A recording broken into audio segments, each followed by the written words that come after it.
Alhamdulillahi Rabbil Alamin. Wassalatu wassalamu ala khairil mursalin Sayyidina Muhammadin wa ala alihi wa sahbihi ajma'in, amma ba'd. Alhamdulillah, pada malam hari ini kita kembali bertemu di ruang Zoom dalam pengajian kitab Mursyidut Tullab karangan alainya Andre Gurutta Ki Haji Abdurrahman Ambo Dale, yang akan kembali dijelaskan oleh Alena Dr. Muhammad Zarhimi. Sebagaimana biasanya, sebelum kita sebelum Dr.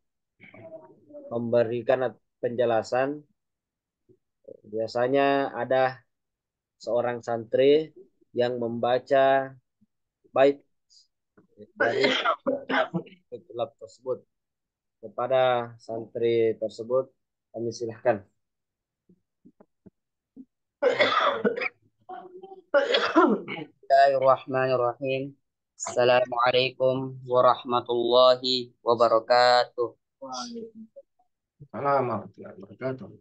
Al-mabhatsus sadis fi muh fi mulhaqatil ahkami al-wad'iyah tahtal taltahiqul istihatul bil wad'iyah kadzalikal butalanu fil ibadah wa fil muamalati qad tahaqqaqa wa dhabitul awal ma taqal ma ta'alliqa bitulugu zuwa tidal yanjali wasani ma yakunu aksal awal haka mitalan wahidan an lu'tada ayu ibadatin idza lam yufqad yufqad syai'un sanul musyarru tiwal arkan yukfikum al-mithlu ya ya akhuni. Kemudian kepada Alena Doktor kami persilakan dengan hormat untuk melanjutkan kabar Syekh. Nah, bismillahirrahmanirrahim. Alhamdulillahi rabbil alamin. Salatu wassalamu ala ashrafil anbiya'i wal mursalin wa ala alihi wa sahbihi wa sallam wa ba'd. Alhamdulillah, kita kembali melanjutkan kajian kita pada malam hari ini. Lanjutan pembahasan kitab Mursyid Tulab karya Alena Andre Gurutta Abdurrahman Abdul Dale rahimahullahu ta'ala rahmatan wasi'an. Kita masuk pembahasan Al-Mabhath As-Sabi', pembahasan yang ketujuh, masih berkaitan tentang hukum wad'iyah atau perkara-perkara yang berkaitan dengan hukum-hukum wad'iyah. Kata Andre Gurta di sini fil azimati war rukhsah, tentang azimah dan rukhsah. Pembahasan tentang azimah dan ar-rukhsah. Kata Andre Gurta yang qasimul hukmu ila naw'aini. Hukum itu, hukum taklif, terbagi menjadi dua. Ada dua jenis hukum, yaitu azimah, rukhsah, bighairi maini. Azimah, rukhsah, bighairi maini. Yaitu yang pertama adalah azimah, hukumnya berupa azimah. Ada juga hukum yang merupakan rukhsah. Bighairi maini, main itu dari kata mana yaminu mainan, ay kadzaba. Kadziba, kadzaba yakdzibu, kadzibun. Tanpa ada dusta. Artinya maksudnya rukhsah itu jangan sampai ada kedustaan. Artinya mengambil keringanan dengan alasan yang berdusta hanya untuk mendapatkan keringanan. Jadi ini dua jenis hukum. Ada hukum yang sifatnya azimah, ada hukum yang sifatnya rukhsah.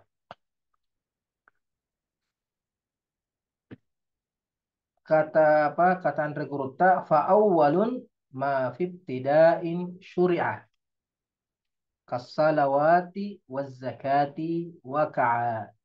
Waqa'a. Jadi yang pertama itu yang dimaksud dengan azimah, ma fi ibtida'in syuri'ah. Artinya sesuatu hukum yang disyariatkan sejak awal, hukum awal dari sesuatu itu yang disyariatkan sejak awal tanpa ada penghalang untuk melakukan hukum tersebut. Kasalawat seperti salat, salat lima waktu, salat pada waktunya, salat lima waktu pada waktunya itu hukumnya wajib. Ya. Salat pada waktunya hukumnya wajib dan sifatnya sebagai azimah karena itu hukum asal. Wazakah seperti juga dengan zakat. Ketika punya harta, punya uang dan sampai nisabnya, sudah terpenuhi nisabnya, maka dia wajib mengeluarkan zakat dan terpenuhi haulnya, wajib mengeluarkan zakat. Itu adalah hukum azimah namanya. Nama karena hukum ini, kewajiban ini adalah hukum yang ditetapkan sejak awal atau sejak hukum itu ditetapkan. Kasalawati waz zakati waqah. Salat dan zakat yang dilaksanakan. Kemudian wasani, sedangkan yang kedua, manukila min sa'bin ila wasani manukila min sa'bin ila suhulatin ma'a sababil asli injala. Suhulatin ma'a sababil asli injala. Sedangkan yang kedua, rukhsah itu manukila min sa'bin, suatu hukum yang dialihkan dari hukum yang berat ila suhula kepada hukum yang ringan. Jadi asalnya itu hukum, azimanya ini hukum itu berat. Kemudian dialihkan kepada hukum yang ringan. Nah, itulah rukhsah. Yang ringan ini namanya rukhsah. Masa babin. Tapi dengan sebab. Harus ada sebabnya.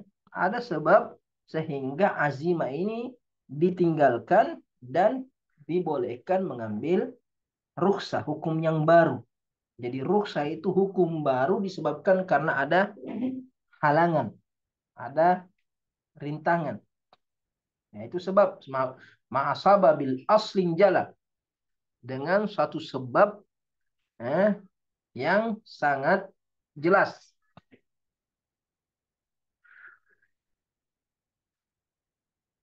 Seperti tadi salat lima waktu pada waktunya adalah azimah. Salat duhur ketika matahari tergelincir. Nah, itu hukumnya azimah, wajib di awal waktu. Tapi kalau ada dia sedang musafir, dia sedang bepergian jauh, maka bisa mendapatkan rukhsah. Bisa mendapatkan rukhsah untuk menjamak salatnya. Menunda pelaksanaan salat duhur pada waktu salat asar dijamak. Namanya rukhsah, keringanan. Karena salat di waktu duhur, di waktu aslinya, di waktu azimanya terkadang memberatkan. Terkadang memberatkan sehingga dia perlu mengakhirkannya karena ada alasannya, itu dia bepergian jauh. Begitu juga dengan salat duhur itu 4 rakaat, azimanya itu 4 rakaat. Hukum asalnya salat duhur itu 4 rakaat. Tapi karena ada safar, dia musafir, maka dia diberikan rukhsah, keringanan untuk salat 2 rakaat saja. Jadi salat 2 rakaat dalam keadaan musafir itu namanya rukhsah. Karena rukhsah hukum ini adalah hukum yang asalnya berat, yaitu 4 rakaat, beralih menjadi 2 rakaat yang lebih ringan karena ada sebab, yaitu safar.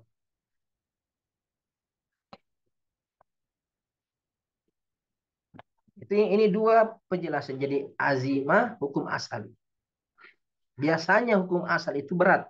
Wajib harus dikerja pada waktunya, jumlah rakaatnya. Seperti berpuasa di bulan Ramadan. Hukumnya azimah wajib bagi yang sudah mukallaf, muslim. Tapi kalau dia sakit, sakit ini sebab yang bisa apa dijadikan alasan untuk mengambil rukhsah, yaitu tidak berpuasa di bulan Ramadan, tapi dia menggantinya di luar bulan Ramadan ketika sudah sehat. Namanya rukhsah. Ya. Seperti zakat. Ya. Di zakat, ya, dia wajib mengeluarkan zakat. Nah, tapi kalau dia punya utang, ya, atau eh, dia punya keperluan yang lebih mendesak, maka ada keringanan untuk menunda zakatnya. Ini apa di dikeluarkan di waktu yang lain. Atau bisa jadi dia tidak wajib mengeluarkan zakat karena ada keringanan, yaitu membayar utangnya.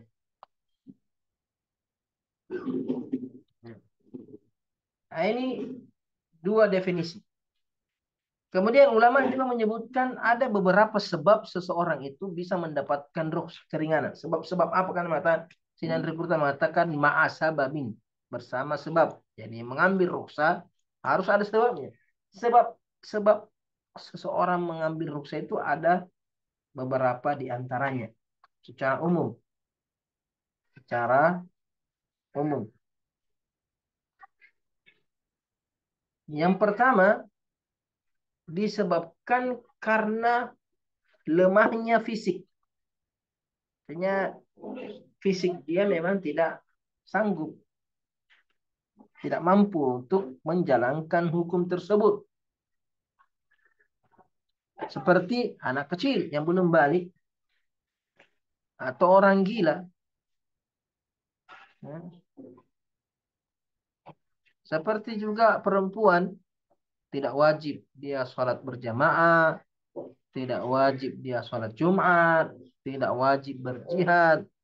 Itu semua keringanan-keringanan yang Allah berikan kepada perempuan karena fisiknya yang lemah, karena memang ciptaannya diciptakan dalam keadaan lemah, tidak tidak sanggup untuk melakukan kewajiban-kewajiban tersebut, sehingga diberikan keringanan. Perempuan itu hukumnya hanya sunnah salat berjamaahnya. Ya. Atau memang dia punya apa? Punya fisik yang lemah, sehingga tidak mampu melakukan ibadah-ibadah tertentu, sehingga diberikan keringanan. Seperti orang yang lemah, orang yang fisiknya lemah, sekalipun dia laki-laki tapi fisiknya lemah, dia tidak diwajibkan untuk berjihad mengangkat senjata. Kenapa? Karena dia lemah. Jadi faktor seseorang itu mendapatkan keringanan itu disebabkan karena fisiknya memang. Artinya Allah menciptakan dia dengan fisik yang lemah. Kemudian yang kedua, al-marad, sakit. Artinya dia asalnya dia sehat, tapi ketika dia sakit, dia tidak mampu menjalankan kewajiban itu. Seperti sholat dalam keadaan berdiri. Dia sakit, kakinya luka, atau dia sudah lemah, tidak bisa berdiri, maka dia sholat dalam keadaan duduk. Itu keringanan. Yang seharusnya berdiri, dia boleh duduk karena sakit. Berpuasa karena sakit. Maka dia boleh berpuasa di waktu yang lain ketika dia sehat. Salat berjamaah. Boleh tidak pergi salat berjamaah kalau dia sakit. Hukum asalnya azimanya salat berjamaah itu wajib. Tapi karena dia sakit, maka dia berhak mendapatkan rukhsah keringanan untuk tidak sholat berjamaah.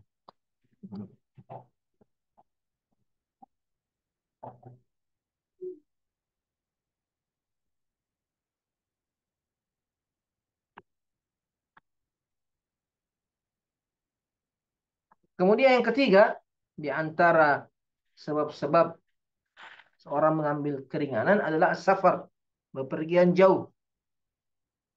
Bepergian jauh, karena biasanya bepergian jauh itu seseorang mendapatkan kesulitan-kesulitan, ada masyakkah, kesulitan. Sekalipun mengambil keringanan bukan karena kesulitannya, tapi karena dia musafir. Pokoknya dia bepergian jauh, maka dia berhak mendapatkan keringanan seperti mengkasar salat, menjamak salat, tidak berpuasa di bulan Ramadan, tidak wajib salat Jumat. Itu diantara keringanan yang boleh diambil oleh orang yang bepergian jauh. Kemudian yang keempat, diantara keringanan atau sebab seorang mendapatkan keringanan adalah an-nisyan, lupa. Ketika dia lupa, maka dia mendapatkan keringanan, tidak mendapatkan dosa ketika meninggalkan sesuatu. Seperti sholat pada waktunya. Ketika dia lupa, kalau dia tidak sholat atau lupa kalau sudah masuk waktu sholat, dia lupa sholat zuhur sampai masuk waktu asar. Maka lupanya itu memberikan dia keringanan, tidak berdosa, tidak mendapatkan dosa, dan baru melaksanakan ketika dia ingat. Man nasiya an salatin fasalatu inama dzakar. Siapa yang lupa satu salat, maka salatnya ketika dia ingat, kata Rasulullah. Seperti orang yang makan di siang hari bulan Ramadan karena lupa. Man akala nasiyan falyutimmu shaumah. Siapa yang makan karena lupa atau minum karena lupa, maka hendak dia menyempurnakan puasanya. Jadi lupanya ini keringanan sehingga tidak membatalkan puasanya ketika makan karena lupa atau minum karena lupa. Sehingga dia boleh melanjutkan puasanya. Kemudian yang kelima, di antara sebab-sebab yang seorang mengambil rukhsah karena kejahilan, karena tidak tahu hukum, tidak mengetahui hukum sesuatu, atau tidak mengetahui, seperti orang yang sholat tidak menghadap kiblat, karena tidak tahu kiblat, dia sholat, dia sudah berusaha mencari kiblat, ternyata kiblatnya salah, maka sholatnya sah, dia mendapatkan keringanan, sholatnya tetap sah, tidak tidak harus dia mengulangnya. Karena apa? Karena dia tidak tahu.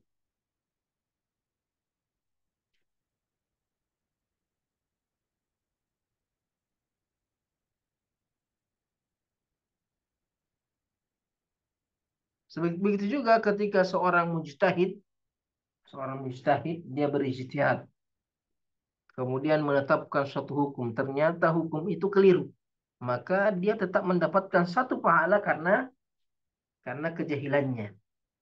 Ya, dia tidak tahu hukum itu. Dia menganggap bahwa itu hukum benar, tapi tetap. Seperti Ammar bin Yasir, ketika dia di perjalanan, dia ke kehabisan air, tidak ada air, dan dia junub. Akhirnya apa? Dia berguling-guling di tanah, di pasir, untuk bertayamum. Setelah bertemu Nabi, ceritakan masalah itu, ternyata tayamum hanya membasuh wajah dan kedua telapak tangan. Tapi Nabi tidak menyuruh dia mengulang sholatnya. Kenapa? Karena dia melakukan itu karena kejahilan, karena ketidaktahuan. Kemudian yang keenam, di antara keringanan adalah al-ikrah, ketika dia dipaksa atau terpaksa. dipaksa melakukan maksiat, dipaksa minum khamar, kalau dia tidak minum dia akan dibunuh, atau dipaksa berbohong, kalau tidak berbohong dia akan dibunuh. Hukum asalnya berbohong itu haram, tapi karena dia terpaksa atau ada yang memaksa dia, maka dia tidak berdosa.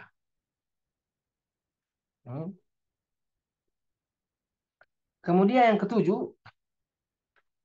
ketujuh ini umumul balwa. Artinya perkara yang sulit dihindari. Perkara yang sulit dihindari. Seperti debu yang kemungkinan mengandung najis.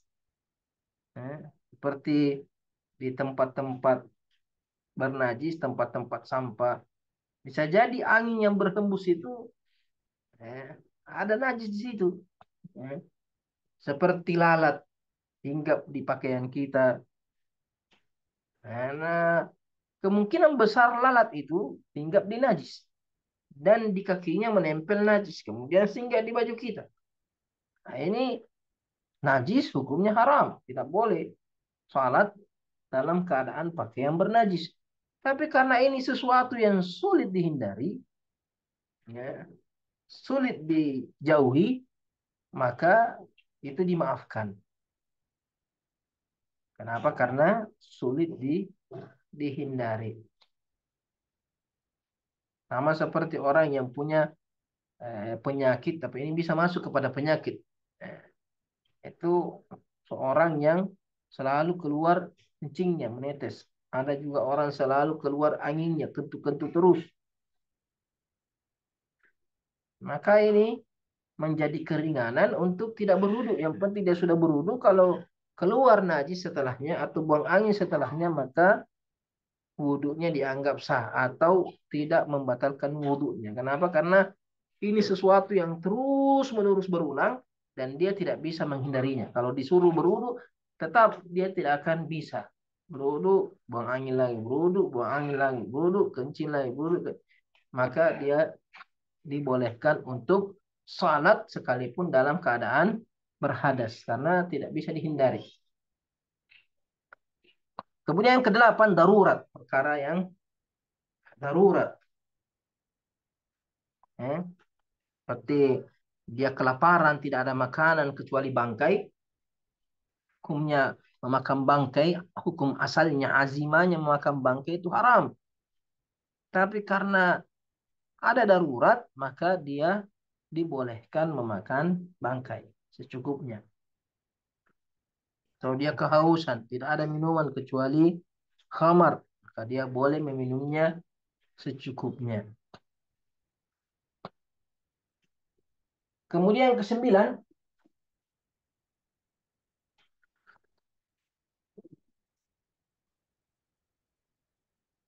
yang terakhir, yang kesembilan, menghindari kesulitan. Jadi bukan darurat, tapi sulit. Ada masyakka, ada kesulitan kalau dia tidak melakukannya. Seperti seorang wanita yang sakit.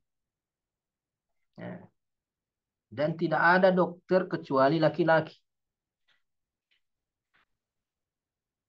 Kalau dia tidak berobat, maka akan menderita. Dia tidak mati, tapi menderita.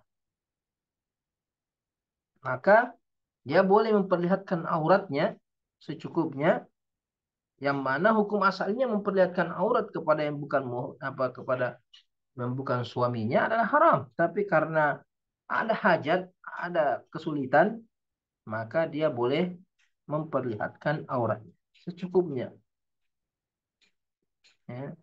Ini 9 sebab seorang terkadang boleh mengambil keringanan. Rinciannya, sebagaimana saya katakan, bahwa usul fikih tidak merinci hukum, hanya memberikan contoh-contoh umum. Ya, hukum secara detailnya di bahasan fikih. Yang jelas intinya, ketika seseorang mendapatkan salah satu dari 9 sebab ini, maka dia boleh mengambil keringanan. Keringanan itu adalah sesuatu yang menyelisihi hukum asal. Dari yang berat, hukum asalnya berat menjadi ringan. Kemudian Raghurta di sini menyebutkan kasihatil fitri man yusafir. Seperti bolehnya berbuka tidak puasa bagi orang yang bepergian jauh. Keringanan. Karena dia musafir. Jadi sebabnya dia mengambil hukum asalnya adalah puasa. Puasa itu berat di bulan Ramadan. Tapi dia boleh tidak puasa. Tidak puasa makan dia minum. Enak, ringan. Dan dia ganti di hari yang lain. Ketika tidak bepergian jauh. Wa aklil maitatin liman yattar. Dan makan bangkai bagi orang yang terdesak.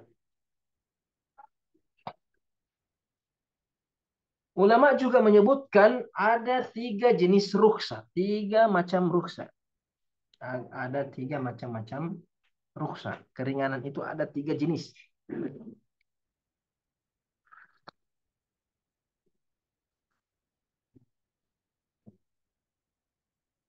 Yang pertama, ruksa itu. Yang pertama, ibahatul muharram li'udhrin darurah. Membolehkan sesuatu yang haram. Karena darurat atau karena ada hajat.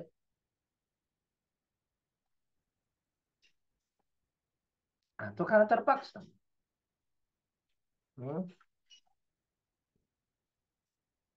Ini ibahatul muharram. Artinya itu saja. Jadi ruksa terkadang dari yang haram menjadi halal. Contohnya atau ada kaidah dalam masalah ini ad-darurat tubihu al-mahzurat. Ad-darurat tubihu al-mahzurat. Keadaan darurat membolehkan perkara-perkara yang diharamkan. Contohnya mengucapkan kata-kata kufur, mencaci maki Allah seumpamanya atau mencaci maki Nabi karena dia dipaksa oleh orang-orang kafir. Hanya Allah mengatakan illa man ukriha wa qalbuhu mutmainnun bil iman, kecuali yang dipaksa. Makan bangkai, minum darah babi ketika terpaksa. Famaniturra ghaira bagin wala adin fala isma alaih. Jadi ruksa yang pertama melakukan yang haram. Kebolehan melakukan yang haram. Hukum asalnya haram, tapi dia mendapatkan keringanan sehingga dia boleh melakukan yang haram. Kemudian yang kedua, di antara bentuk ruksa, meninggalkan yang wajib. Meninggalkan yang wajib.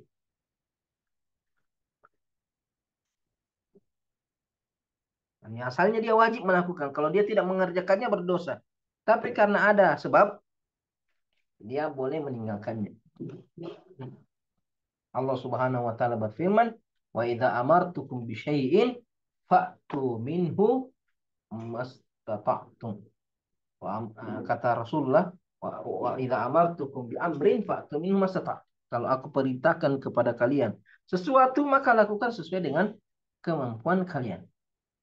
Seperti berdiri ketika sholat, hukumnya wajib, rukun.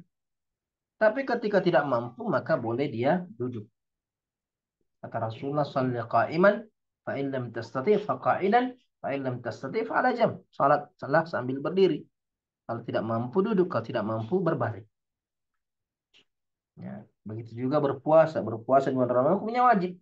Tapi karena dia musafir atau sakit, maka dia boleh meninggalkan yang wajib. Tapi dia harus ganti di hari yang lain. Kemudian yang ketiga, di antara jenis rukhsah, ya, membolehkan satu jenis akad yang asalnya haram. Jadi ada akad jual beli atau akad-akad tertentu yang seharusnya tidak dibolehkan, tapi karena ada darurat atau ada hajat keperluan, maka dibolehkan. Seperti contohnya apa? Seperti memesan sesuatu, membeli sesuatu dengan sistem pesanan atau salam atau salaf, atau istisna. Misalnya salaf atau salaf, seperti dia mau beli beras.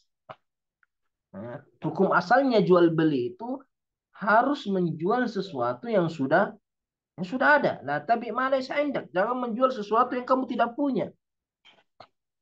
Tapi ini orang datang ke petani. Katakan, wahai petani, saya butuh beras jenis ini, sebanyak ini, dengan harga sekian. Kata petani, wah belum, belum saya menanam. Kata ini uang, kamu pakai menanam. Nanti kalau sudah panen, bawakan ke saya. Seperti yang kita sepakati. Jenisnya, kemudian banyaknya, dan harganya. Jadi barangnya belum ada, tapi dia sudah beli. Atau datang ke tukang lemari. Nah, saya mau lemari. Lemarinya jenis apa? Begini modelnya, gambarnya ini. Harganya sekian, warnanya. Mana barangnya? Belum. Baru mau dibikinkan. Maka dia boleh membayar sebagian, kemudian dibuatkan.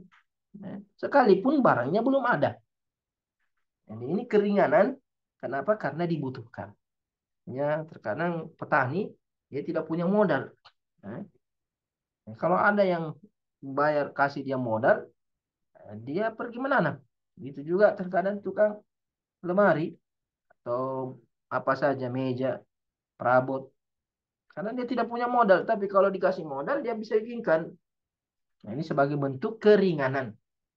Nah, akad tertentu ini tidak semua akad. Jadi ada akad-akad tertentu, sesuatu yang diharamkan tapi terkadang dibolehkan.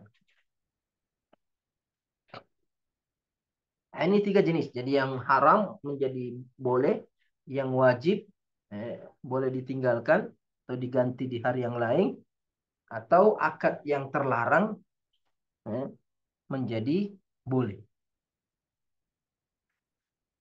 Nah, ini butuh ijtihad, artinya makanya tadi kata guru tak mengatakan waruf satin bighairi main, mengambil keringanan itu tidak boleh ada dusta. Jangan sampai dia tidak darurat mengatakan darurat, dia tidak terpaksa mengatakan terpaksa, dia tidak sakit mengatakan sakit. Jadi harus jujur, karena kalau dia berdusta ya dia sendiri yang tanggung jawab nanti di akhir.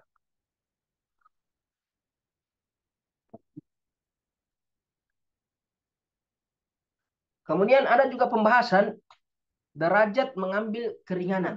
Artinya, apakah ketika seseorang itu punya uzur atau punya sebab mengambil keringanan, bagaimana tingkatan orang yang mengambil keringanan, tingkatan orang yang mengambil keringanan.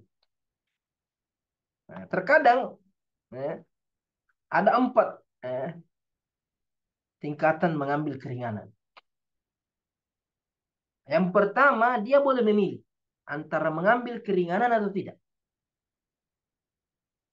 Artinya ketika dia eh, mendapatkan suatu keadaan eh, atau ada sebab, dia boleh mengambil keringanan. Seperti dia musafir. Tentunya dia musafir. Nah, di bulan Ramadan. Jadi ada azimah, wajib puasa di bulan Ramadan. Tapi dia juga punya sebab untuk mengambil rukhsah, yaitu dia sedang musafir.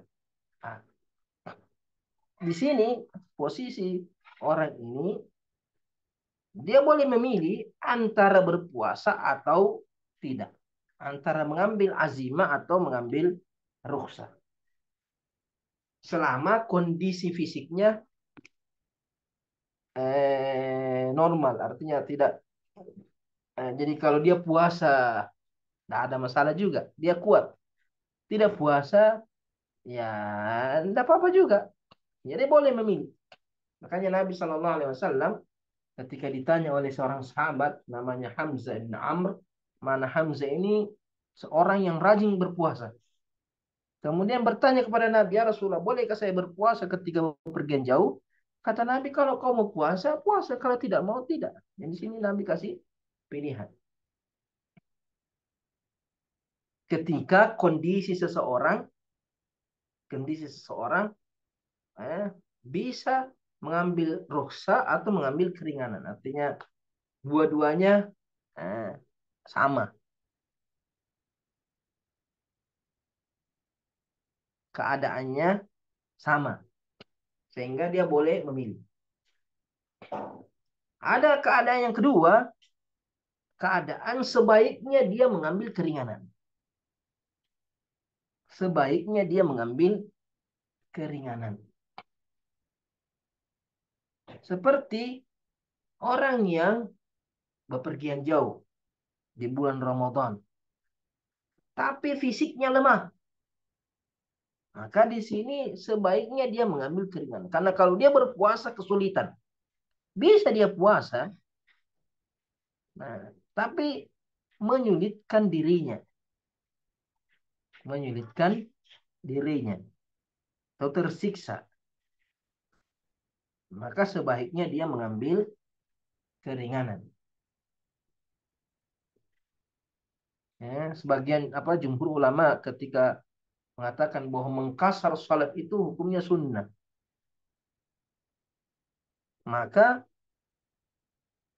ketika seorang itu musafir, sebaiknya dia mengambil keringanan. Sebaiknya mengambil keringanan daripada menyempurnakan salat. Salat duhur 2 rakaat bagi musafir atau asar, isya 2 rakaat itu lebih baik daripada dia menyempurnakan. Karena di sini posisinya keringanan, mengambil keringanan lebih baik daripada meninggalkannya. Karena tidak pernah Nabi menyempurnakan sholatnya ketika bepergian jauh. Tidak pernah sama sekali.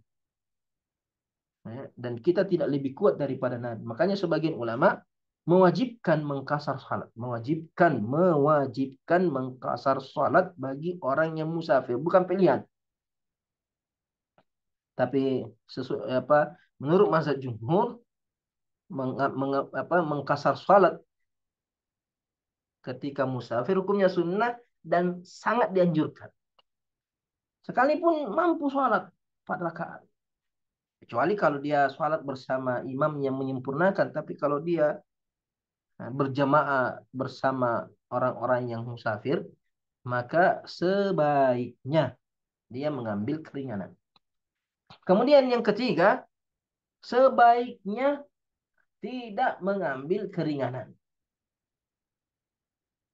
Sebaiknya tidak mengambil keringanan. Lebih baik kalau dia mengambil azimah.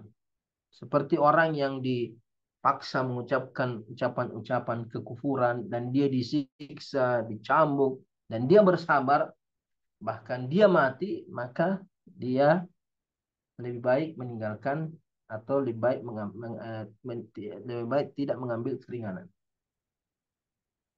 Tapi kalau dia mengambil keringanan, boleh.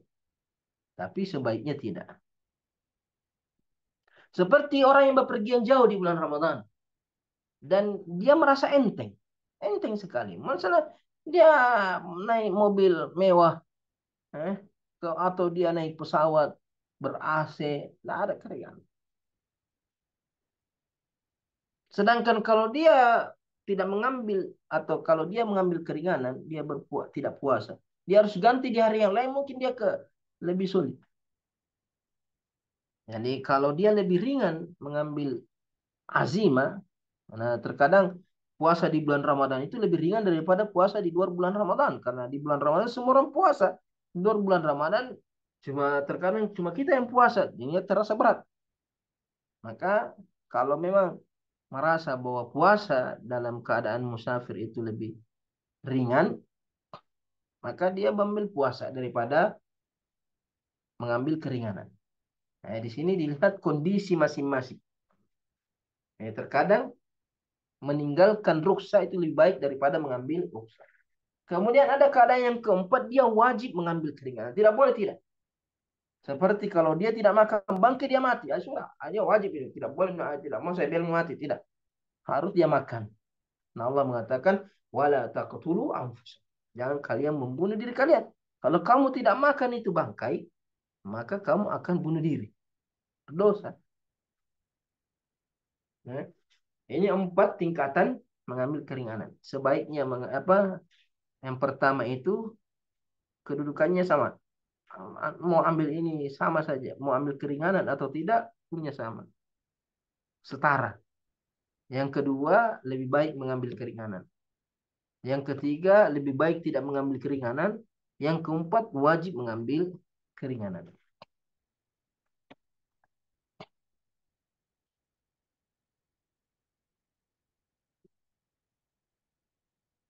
Nah, ini pembahasan tentang rukhsah dan azimah. Azimah dan rukhsah.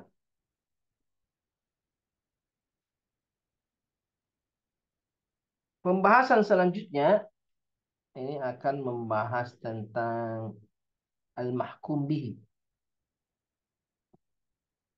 Membahas tentang mukallaf. Orang yang ditetapkan hukum. Orang yang dijatuhkan hukum. Wajib, kamu wajib. Si fulan wajib, si A wajib. Atau haram, makruh. Mukallaf lah istilahnya.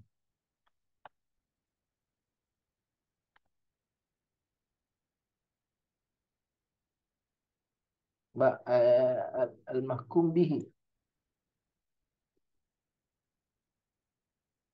Atau perbuatan. Dimaksudnya mama ta'ala kabil khitab. Wal fi'l mukallaf. Bukan mukallafnya, tapi perbuatannya. Al-mahkum bihi atau al-mahkum fihi adalah perbuatan atau perbuatan yang dihukumi. Al-mahkum fihi. Seperti sholat. Sholat itu mahkum fihi. Hukumnya wajib. Yang melaksanakan sholat mukallaf.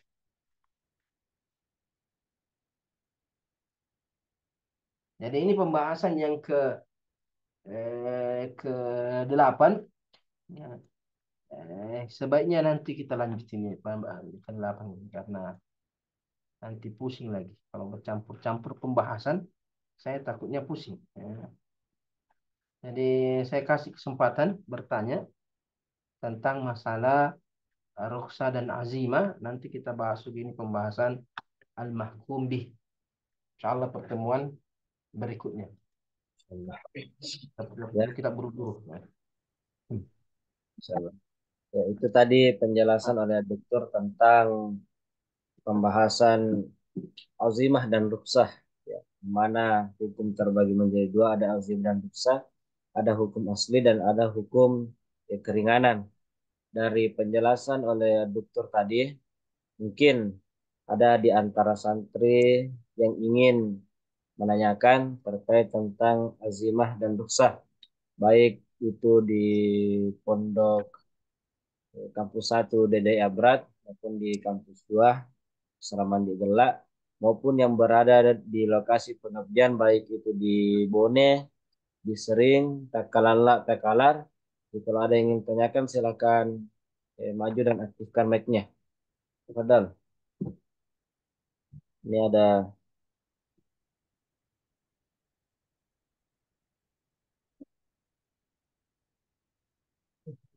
betul saya. Benar. Pengabdian Bone, Fadal. Nah, bismillah. Assalamualaikum warahmatullahi wabarakatuh. Waalaikumsalam warahmatullahi wabarakatuh. Afwan Syekh. Jadi Ah, saya mau bertanya tentang seperti yang kita ketahui bahwasanya salat berjamaah di suatu masjid itu adalah fardu kifayah, yaitu eh, suatu fardu yang ketika sudah dilakukan oleh sebagian orang di situ, maka sudah gugur, kewajibannya sudah hilang. Akan tetapi bagaimana kalau misalnya eh, tiba-tiba di masjid ini ada sebenarnya bisa ditempati untuk sholat, tapi tiba-tiba ada perbaikan atau mungkin sedikit renovasi perbaikan di dalamnya sehingga tidak memungkinkan kita untuk sholat di dalamnya. Maka bagaimana itu, Syekh? nah, jadi sebenarnya hukum salat berjamaah itu ada eh, 3, bukan cuma satu, tapi ada 3. Ada yang mengatakan wajib ain, artinya semua orang wajib sholat berjamaah. Karena Allah mengatakan farkau marrakain, rukuklah bersama orang-orang yang ruku. Ya. Kemudian Nabi Shallallahu Alaihi Wasallam berniat membakar rumah orang-orang yang tidak pergi sholat berjamaah. Ada yang mengatakan fardu kifayah, fardu kifayah. Jadi kalau sudah ada orang yang melakukan sholat berjamaah, maka yang lain tidak wajib sholat berjamaah. Ada pendapat lain mengatakan hukumnya sunnah muakkadah, sebaiknya, dan tercela bagi orang yang meninggalkannya tapi tidak berdosa. Nah, dan berjamaah yang dimaksud adalah di masjid. Hukum asalnya di masjid. Kecuali kalau ada sebab, maka ada keringanan dia sholat di rumah berjamaah, atau di kantor berjamaah, atau di pasar berjamaah. Kalau memang ada halangan seperti tadi itu, sembilan sebab-sebab keringan atau ada hujan. Ya. Jadi kalau masjidnya direnovasi, kalau kita mengatakan dia adalah fardu ain, maka sholat berjamaah saja di tempat yang bisa. Jadi kalau seumpamanya direnovasi total, tidak ada tempat untuk sholat, maka masing-masing sholat di rumahnya atau sholat di masjid yang terdekat, kalau bisa.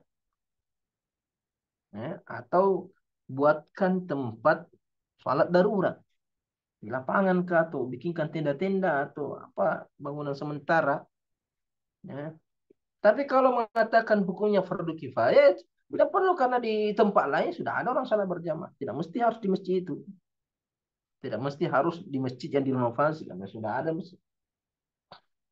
Begitu pula kalau yang mengatakan dia cuma sunnah, karena ada darurat di sini, ada halangan. Ya. Jadi itu solusinya. Jadi kalau masjidnya direnovasi, kalau bisa mendatangkan atau membuat tempat sementara, maka sementara, sekalipun jumlahnya sedikit saja. Artinya jamaahnya tidak bisa terlalu banyak, tidak apa-apa.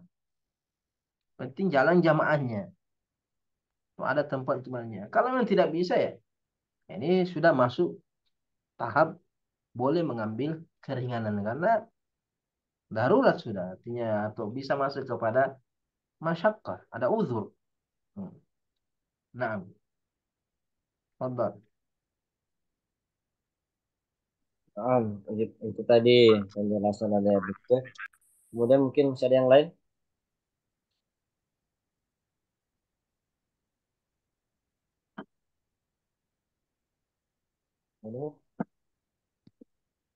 Mungkin hanya itu sih. Nah, Kemudian kami mohon kembali kepada dokter untuk memimpin doa kepada. Bismillahirrahmanirrahim. Alhamdulillahi rabbil alamin, wassalatu wassalamu ala asyrafil anbiya wal mursalin wa ala alihi wasallam wa ba'd. Allahumma inna nas'aluka bi annaka anta Allah la ilaha illa anta al-ahad as-samad alladhi lam yalid wa lam yulad wa lam yakul lahu kufuwan ahad. La ilaha illa anta subhanaka inni kuntu minadh dhalimin. Allahumma 'allimna ma yanfa'una wanfa'na bima 'allamtana. Allahumma rabbi zidna 'ilma. Allahumma inna na'udzu bika min ilmin la yanfa' wa min qalbin la yakhsha wa min nafsin la tashba' wa min du'a'in la yustajabu lah. Rabbana atina fid dunya hasanah wa fil akhirati hasanah wa qina adzaban nar. Sallallahu ala sayyidina Muhammadin wa ala alihi wasallam. Walhamdulillahi rabbil alamin. Amin. Terima kasih kami ucapkan kepada dokter. Kemudian mari kita tutup pengajian kita pada malam hari ini dengan bersama-sama mengucapkan doa kafaratul majelis. Subhanakallahumma wa bihamdik, asyhadu an la ilaha illa anta, astaghfiruka wa atubu ilaik. Billahi taufiq wa da'wat wal irsyad. Assalamualaikum warahmatullahi wabarakatuh. Waalaikumsalam.